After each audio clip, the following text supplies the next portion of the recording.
at the end of day 2.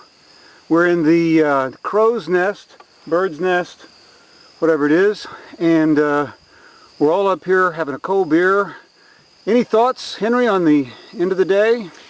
You know, being up here 30 feet looking out right now at the sunset and feeling the air move and just being up here is much more magical than I ever would have guessed.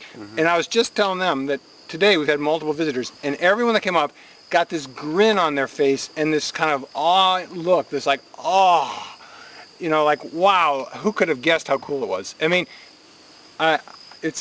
You're speechless. It exceeded expectations. It exceeded, and I had high expectations. I'm thankful my kid gets to be here and watch you guys in action. I really am. It makes a difference to his life. I really mean that. This moment that's happening right now, the 5 of us up here, is what I never thought could happen when we were doing Treehouse 1. I never thought it was going to be so finished that 5 people could come up here and just enjoy the view and each other. So we're not going to have to sing or anything, are we? Kumbaya.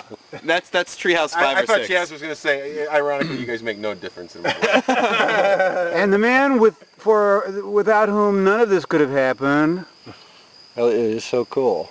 That it's just awesome. I mean, I love being up here, and I can, you know, I can see it. I could see it happening, and now it's happening. You saw it in your mind. Yeah, yeah. You had this in your mind. But it's even better because it's, you know, so many people have had ideas, and we've changed the ideas, and everybody said, let's do it this way, let's do it that way, and we've adapted as we go, and so we've created something that's really cool.